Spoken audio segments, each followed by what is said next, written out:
name is Katie. I'm a doctor of physical therapy and a registered yoga teacher.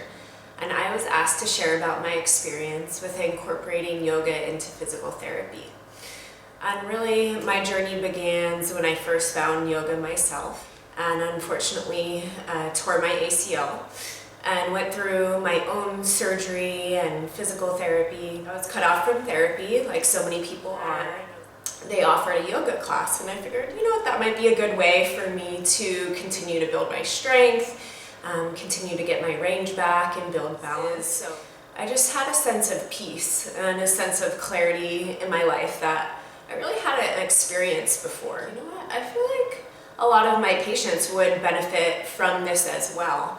And I work primarily with the neuro population. I just wanted some more tools that I could pass on to my patients. I was motivated to do my own training and become a registered yoga teacher. Some of the feedback that I get from patients when we start adding in yoga is they really begin to feel more empowered in the recovery, kind of taking ownership.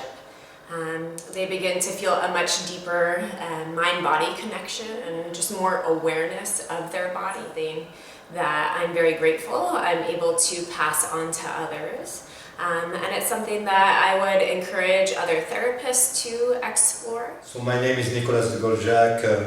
I'm 62-year-old, and I got a stroke, a bleeding in the brain in October 2017.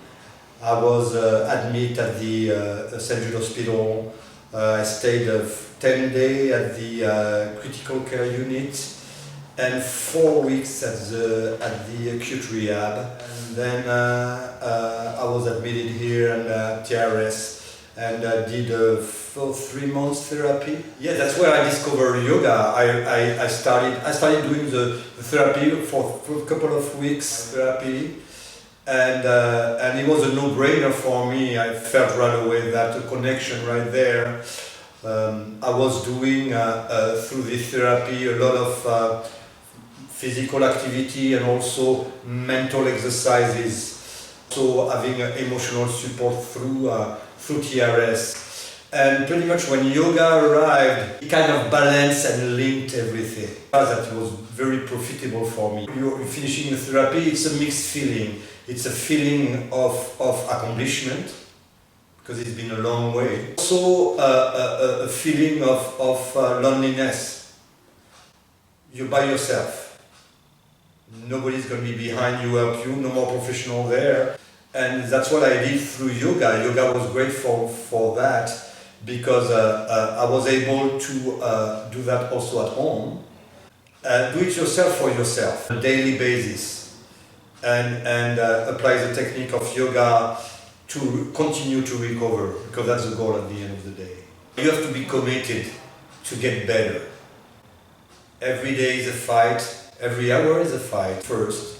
Then pretty much what I said before, you gotta apply all these techniques that the professionals showed you and apply it to yourself on a daily basis by yourself and doing it. From balance exercise to, as I said, mental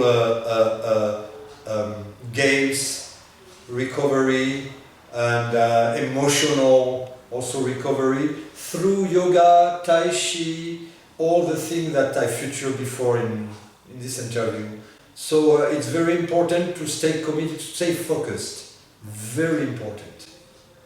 And you have to adapt your practice, as I said before, a little bit on whatever day you have. You have a bad day, okay, you do relaxation technique. You have a better day, you go on a physical, a little bit more challenged, practice.